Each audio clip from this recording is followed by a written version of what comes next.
Yo, welcome to another Untimely review. I wanted a slight break from the superhero movies and somehow I landed on an Adam Sandler movie. Go figure. I watched this one as a kid and I literally only remember that this movie's plot revolves around Bed Bath & Beyond, so movie's a classic even before the review. But let's get right into the story.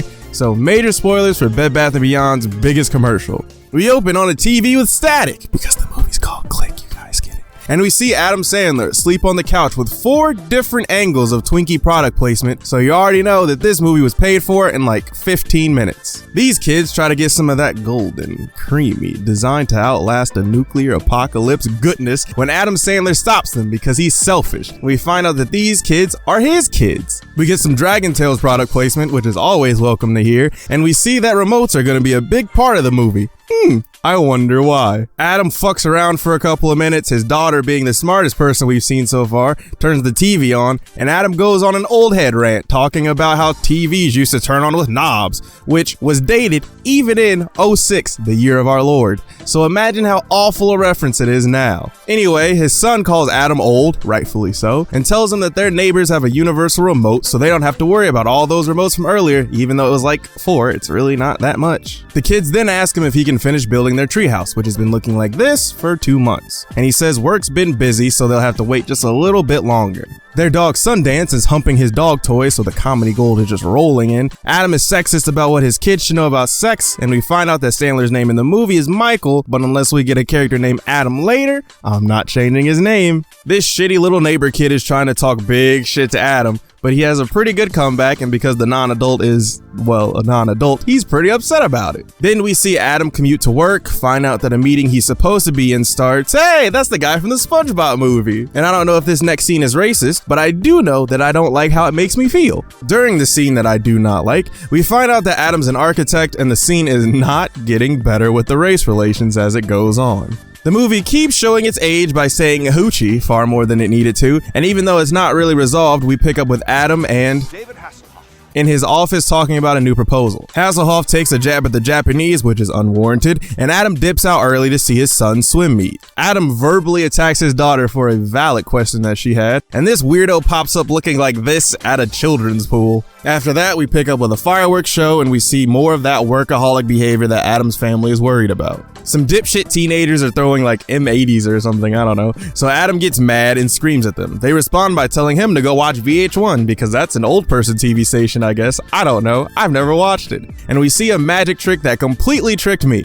The teenagers end up throwing even more fireworks. Adam completely clears the fence to chase them, so good for him. Hey, even more culturally and racially insensitive scenes. How wonderful. Adam and his wife talk about the new project that he has at work and how that's stopping him from going camping with his kids. His wife brings up a valid point, but he blows up on her, and because he's an idiot, instead of using the TV remote, he somehow picked up the helicopter remote, which for those who don't know, has never looked like a TV remote, ever. But he does it anyway and gets mad at God, even though he's the stupid one. Because he's so mad about all the remotes in the house, he goes out to get a universal remote, and now that I'm writing, reading, and saying this out loud, I cannot believe that this is the premise of the movie. Anyway, we get some product placement from Wendy's, Best Buy, Staples, and the big benefactors themselves, Bed Bath & Beyond. And just like in real life, when he gets inside, they really nailed just how fucking bright Bed Bath & Beyond is, so big kudos to them. But then we see the section that I've never seen before, but have spent the last 14 or so years trying to find, the Beyond section. When Adam goes in, he meets Christopher Walken, who I was going to do an impression of, but then realized that that was a bad idea. And in this, he goes by Morty, and this guy doesn't seem to be doing anything that could be considered Bed Bath & Beyond related, but him and Adam hit it off, so he gives him the newest and remote control technology. At first, because this whole situation seems shady, Adam is hesitant because he thinks the remote will be expensive. He makes a Gilligan's Island reference that I had to look up because this movie was written by the elderly, and to prove that further, Adam makes a gay joke, so that's about 4 4 different communities that this movie attacked in the span of 18 minutes. Must be a new record. Morty gives him the remote for free, and then Adam goes home. While he's in the kitchen, he gets a smoker's cough mixed with the Rona, so he takes a chug of the lean to get right, and is really getting his money's worth of Hostess products. When Adam first uses the remote, it works just like it's supposed to, but then when he pauses the TV to talk to his wife, for some reason, she pauses too. Already a faulty product, but again, Adam is stupid and doesn't even notice at first that his wife is frozen in a weird position. Then, while Adam is working, the dog starts barking, so Adam, in his divine wisdom, decides to point the remote at him and hit the volume down button. And this is when he figures out that the remote is magical. When Adam lets his dog out to do his doggy business, he uses the fast forward button on him and his speed is crazy. The next day, this lady whose name is Janine is there for some reason. I think she's Donna's friend, but I don't know, nor do I really care. Oh yeah, we also see that Adam's wife's name is Donna. That's important too. While they're talking, Adam is serving up some valid points about her, so she freaks out, but Adam, on the sly, uses the mute button to stop her annoying rant. Then this is where the movie gets weird because Adam flips through some of the options and pulls up picture-in-picture mode, and we can see a baseball game happening. So now I need to know the rules of the remote. Is everything that he's experiencing only related to him, so like the remote hijacks his neural network so that he sees these things? Or is a giant screen popping up and no one saying anything? Or is this just a story tool that I shouldn't think too much about it because it doesn't matter? The last one? Okay, cool. Anyway, Adam leaves and sees his kids talking to the neighbor kid about the neighbor kid's robo-dog, which I had 3 of, and all 3 of them didn't work out of the box. So fuck that robot dog, and Adam shares my sentiment because he runs that thing over and peels off.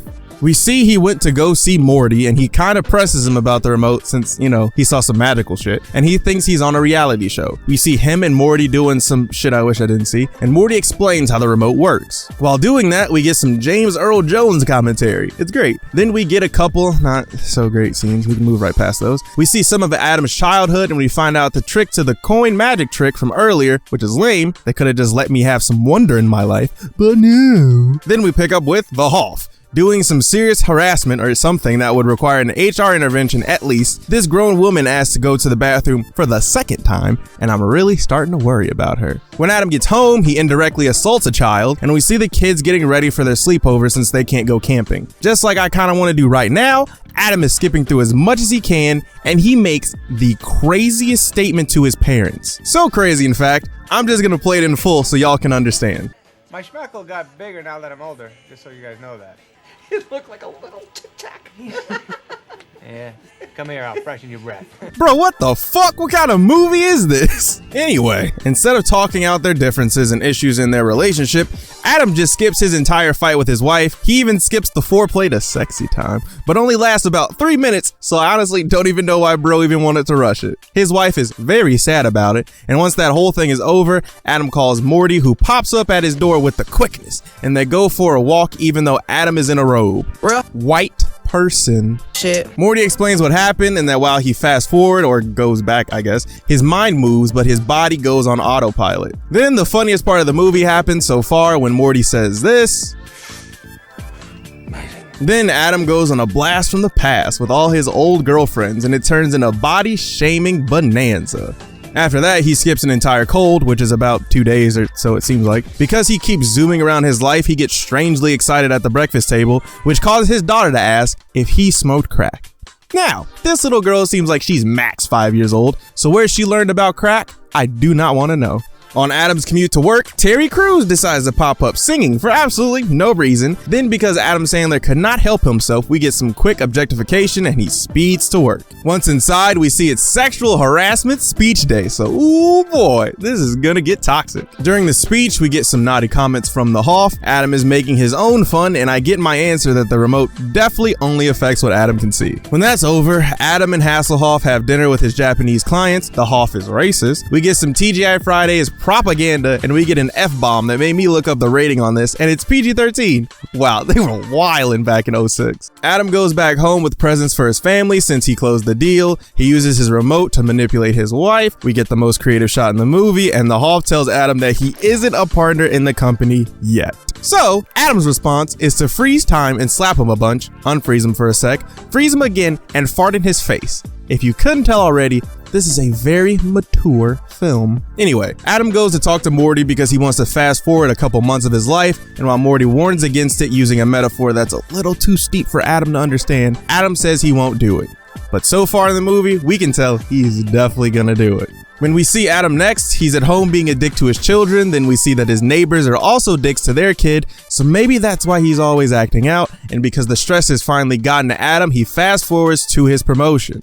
We find out that he fast forwarded an entire year, another joke at the expense of the LGBTQ community, and we see that the remote fast forwards automatically through certain situations now. One of those situations being sexy time. So this dude nuts in a minute, which is now the funniest part of the movie. Then, because that wasn't supposed to happen, he calls Morty, who fucking apparates in his house, and tells him that because he fast forwarded through a whole year, the remote learned to fast forward through situations that he fast forwarded through before. When he tries to get rid of the remote, it keeps magically returning, and Morty leaves without telling him how to get it to stop fast forwarding. Seems like you could just hit that back button right there, but what do I know? The next day, Adam wakes up, and because he knows that certain parts of his day will be fast forwarded through, he goes about his day differently, and ooh, we get some more James Earl Jones commentary. After that, we see that Adam decided to ride his bike in his bathrobe through New York to work because he thinks that's the appropriate way to go about his issues. Once inside, him and the Hoff have a conversation that turns into another promotion, so Adam gets sent forward 10 years, and we see that Adam has put on 10 years worth of CGI fat. Then he tells the remote to take him home. It shouldn't really work that way, but whatever. On the radio, we get timely Britney Spears and Michael Jackson references. Once he gets into his old house, we see Jonah Hill being his son now. We find out that the swimming coach guy from earlier is now with Donna, and because the dog pushes him over and seemingly cracks his skull, he ends up 6 more years in the future. When Adam goes to what is now his company, we see his son, who isn't Jonah Hill anymore, and Adam finds out that his dad passed away during his time jumping. Adam goes to the last time that he saw him, and surprise, surprise, he's a dick to him, but he's also on autopilot. But I also don't want to cut him any slack, especially because look at how he made his old man cry. Nah, no sympathy for me. Anyway, after Adam gets some closure, the movie takes a crazy turn where we find out that Morty is the angel of death. He does this, and then Adam tells the remote to teleport him to a good place, which turns out to be his son's wedding. Now, this next part was mad funny to me, but it shouldn't have been. So the camera pans over to Adam's mom, and because she's elderly now, she looks like this. But the expression and movement looks like that sad worm meme, and this was the only point of the movie that legit had me dying. So after that, Adam and Donna dance for a bit, Adam has a heart attack and wakes up at the snow planet from Star Wars. He tricks the stupidest fucking nurse in the world while being heavily sedated, and while running after his kids, the movie really kicks up the emotional aspect of the movie, which only really started like 15 minutes ago. Anyway, Adam dies in the street in the rain, but nope, this isn't a movie with any real emotional stakes. Oh no, what were you thinking? He just wakes up in the Bed Bath & Beyond, and with his new lease on life, he starts putting his family first more, and right before the movie ends, we get this, because I guess they needed a few extra seconds to make a deadline, but before the movie ends, Morty leaves Adam the magic remote, and the movie actually ends with Adam throwing it away. Alright, now that the movie's over, what did I think? So first, I'll say if this movie stayed as a comedy and didn't try to have some type of weird emotional backing, I think this movie would have worked better. Or at the very least, if the emotional aspects didn't come when there were like less than 30 minutes left in the movie, then it would have also been better. But that isn't to say that the comedy aspects of the movie were that much better. I'm gonna peel the curtain back a little bit on how I write these reviews, and I write them during and almost immediately after so that I can get all my immediate ideas out, and then I edit later. While writing this, I could not remember a single joke that I thought was funny. I can remember plenty of jokes, like the dog humping one and the Hulk joke, but none of those are funny to me. And yeah, comedy is subjective, blah blah blah. But this movie really just wasn't that funny to me. And that's like the whole point of this movie, was to be, you know, a comedy. Honestly, if this concept was more sci-fi or fantasy oriented, maybe this would have worked better for me. I think that the scenes near the end where he's going further in time are pretty cool, and I do like the idea of the remote control, but they didn't really do anything with it, so for me it fell flat. And I think that the most interesting part about this movie was completely thrown away in the end. So I'm talking about Morty. When he said that he was the angel of death, I got excited because I thought this movie was taking a turn into being amazing. I was wrong. So I thought that the screenwriters were going to go in the direction of Morty choosing Adam because he was vulnerable and honestly pretty stupid, and that the remote was like a monkey's paw type of deal. I thought that they were going to have this big reveal like Morty was behind stuff in Adam's life that led him to this point, and that Adam was going to have to make either a massive choice or change his ways dramatically to beat Morty. So guess how disappointed I was when it was all a dream. Lessons learned earned from the smokescreen. Double back to the fiend routine, no dream could clean. Ooh-wee. The acting was fine. I would much rather never see Adam Sandler try to cry, but nobody was terrible. Christopher Walken is always great just because he talks funny, and I feel like he was the only reason I even paid attention, especially near the end of the movie where he's popping up a little bit more. I also just want to say that Donna was extremely accommodating and the only person in this movie aside from Adam's parents that seemed like a genuinely good person. Listen, I don't think this movie is terrible. It's not great or really even that good. And the more that I think about how this movie portrays different groups, I start disliking it more, but it's fine. Not the racism, I mean the movie's quality, just so we're on the same page. Click is a great concept, but just has bad execution. Maybe in another 5 years we can get a dark and gritty reboot or something, I don't know. So what did you think about this review? Did you click off before even getting to this part, or did you watch it all the way through without fast forwarding? What should I review next? Let me know in the comment section below, and thanks for watching. Oh yeah, also, how the fuck do you not know what remote you use for the TV? This movie is stupid. 2 out of 10.